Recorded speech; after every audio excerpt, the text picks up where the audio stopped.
ഈ സർക്കാർ അധികാരത്തിലേറ്റ ശേഷം വൈദ്യുതി പ്രതിസന്ധി ഉണ്ടാകുന്ന ഒരു സാഹചര്യം ഉണ്ടായി. ഇപ്പോൾ KCB ചെയർമാൻ രാജമാണിക്യം IAS നമ്മോടൊപ്പം ചേരുന്നുണ്ട്. സാർ, പ്രത്യേകിച്ച് മഴക്കാലത്ത് ഉണ്ടാകാത്തൊരു ക്രൈസിസാണ് ഇത്തവണ നമ്മൾ നേരിട്ടുകൊണ്ടിരിക്കുന്നത്. പ്രതിസന്ധി ഉണ്ട് എന്നുള്ളത് യാഥാർത്ഥ്യമാണ്, സത്യമാണ്. പുതിയതായിട്ട് വരുന്ന ഒരു പ്രതിസന്ധിയാണ്, ഒരു കോമ്പിനേഷൻ ഓഫ് ഫാക്ടേഴ്സ് ആണ്.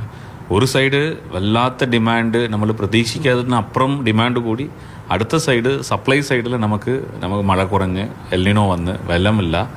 ഇത് ഇന്ത്യ ഒട്ടാകെ അഫക്റ്റ് ആയപ്പോൾ പവർ എക്സ്ചേഞ്ചിൽ മേടിക്കാൻ പവറുമില്ല എന്നുള്ള രണ്ടും കമ്പൈൻഡായി വന്ന ഒരു സിറ്റുവേഷനാണ്. 10 വർഷം സർക്കാർ ഭരിച്ചപ്പോൾ പവർ കട്ട് ഇല്ലായിരുന്നു. ഈ സർക്കാർ വന്നതിന് ശേഷം പവർ കട്ട് വന്നു എന്ന് പ്രതിപക്ഷം പറയുന്നു. ഇന്ദിരാ കട്ട് എന്നുള്ള പേര് പറഞ്ഞ് അതിനെ വിമർശിക്കുന്നു. ജനങ്ങളും ഫുട്ബോൾ കാലമായതുകൊണ്ട് വലിയ അസ്വസ്ഥതയൊക്കെ പ്രകടിപ്പിക്കുന്നു. എന്തുകൊണ്ടാണ് കഴിഞ്ഞ കാലഘട്ടങ്ങളിൽ 10 കൊല്ലം പവർ കട്ട് ഉണ്ടായിരുന്നില്ലെന്ന് വെച്ചാൽ, നമ്മൾ ഉപയോഗിച്ച വൈദ്യുതി 70 മില്യൺ യൂണിറ്റ് ആയിരുന്നു. നമ്മളടുത്ത് അവൈലബിൾ അല്ലെങ്കിൽ നമ്മളുടെ ഉൽപ്പാദന ശേഷി ഉൾപ്പെടെ ഉള്ള നമ്മളുടെ കപ്പാസിറ്റി, പുറത്തുനിന്ന് വാങ്ങിക്കുന്ന കരാർ ഉൾപ്പെടെ ഉള്ള കപ്പാസിറ്റി 80 മില്യൺ യൂണിറ്റ് ആയിരുന്നപ്പോൾ 70 മില്യൺ യൂണിറ്റോടെ ഡിമാൻഡ് നമ്മൾ എപ്പോഴും മീറ്റ് ചെയ്യാൻ പറ്റിയിരുന്നു. അതുകൊണ്ട് പവർ കട്ടിനുള്ള ഒരു പ്രശ്നമേ വരുന്നില്ലല്ലോ. കറക്റ്റ് കണക്ക് പറഞ്ഞാൽ അതാ പറഞ്ഞത്, ജൂലൈ ഈ മാസത്തോടെ ലാസ്റ്റ് ഇയർ 2025 കേരളം ഉപയോഗിച്ചത് 70 മില്യൺ യൂണിറ്റാണ്. ജൂലൈ 2026 കേരളം ഉപയോഗിക്കുന്നത് 90 മില്യൺ യൂണിറ്റാണ്. ഇത് കഴിഞ്ഞ ഒരു കാലഘട്ടത്തും 10 അല്ല 15 കൊല്ലമല്ല 20 കൊല്ലം ഏത് കാലഘട്ടത്തും ഇങ്ങനെ ഒരു എമൗണ്ട് ഉപയോഗിച്ചിട്ടില്ല. ഇപ്പോൾ വീണ്ടും കഴിഞ്ഞ സർക്കാർ തന്നെ തുടരുകയായിരുന്നെങ്കിലും ഇപ്പോഴത്തെ വൈദ്യുതി സാഹചര്യം ഇത് തന്നെ ആയിരിക്കില്ലേ? ഇത് യാറ് തുടർന്നാലും ഇത് തന്നെ ആയിരുന്നിരിക്കും അതിൻ്റെ അവസ്ഥ. ഇത് നമുക്ക് മുൻകൂട്ടി അറിയിക്കാൻ കഴിയില്ല, കാരണം ഓരോ ദിവസത്തെ ഡിമാൻഡ് മാറുന്നു എന്നുള്ളതുകൊണ്ട്. ഇന്ന് ഇങ്ങനെ ഒരു പ്രതിസന്ധി വരുമെന്നുള്ളത് കൊണ്ട് നമ്മൾ 4000 മെഗാവാട്ടോടെ ബിഡാണ് ഇട്ടത്. കിട്ടിയത് 100 മെഗാവാട്ടിന് താഴെയാണ്.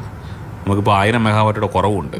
6 മണി പീക്ക് വരുന്ന സമയത്താണ് നമ്മൾ ഡയറക്റ്റായിട്ട് ലൈവ് എക്സ്ചേഞ്ചിൽ പോയാണ് മേടിക്കുന്നത്. അപ്പോൾ കിട്ടത്തില്ല. സ്വാഭാവികമായിട്ടും ആ സമയത്താണ് കട്ട് വരുന്നത്. അതുകൊണ്ടാണ് നമ്മൾ നേരത്തെ അറിയിച്ചുകൊണ്ടുള്ള ഒരു കട്ട് പോലും ഇപ്പോൾ ചെയ്യാൻ പറ്റാതെ. നമ്മൾ 2 കാര്യം നോക്കി ചെയ്യണം. എന്ന് വെച്ചാൽ പവർ ചിലപ്പോൾ ഒരുപാട് അധികം പൈസ കൊടുത്താൽ കിട്ടുന്ന ഒരു സാഹചര്യം കിട്ടും. പക്ഷേ എനിക്ക് അടുത്ത വർഷം കൺസ്യൂമർ തലയ്ക്ക് ഇത് കട്ടിവയ്ക്കാതെ, അതായത് പവർ ചാർജ് വർധനയില്ലാതെ പവർ വാങ്ങിക്കേണ്ട ഒരു ഇതും കൂടിയുണ്ട്, ചുമതലയും കൂടിയുണ്ട്. ഉദാഹരണം പറയാം.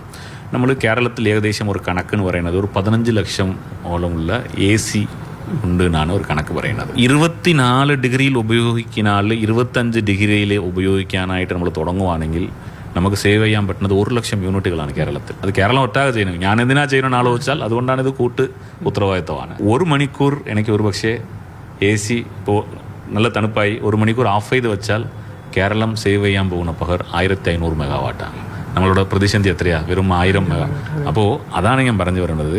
അങ്ങനെ ഉള്ള ഒരു സ്വയം നിയന്ത്രണം വന്നാൽ അടുത്ത വർഷം കൺസ്യൂമറിന് വില വർധനവില്ലാതെ ഇതേ വിലയിൽ ഒരു പക്ഷേ അല്ലെങ്കിൽ ഇതേ റേറ്റിൽ തന്നെ നമുക്ക് മുന്നോട്ട് പോകാനും പറ്റും.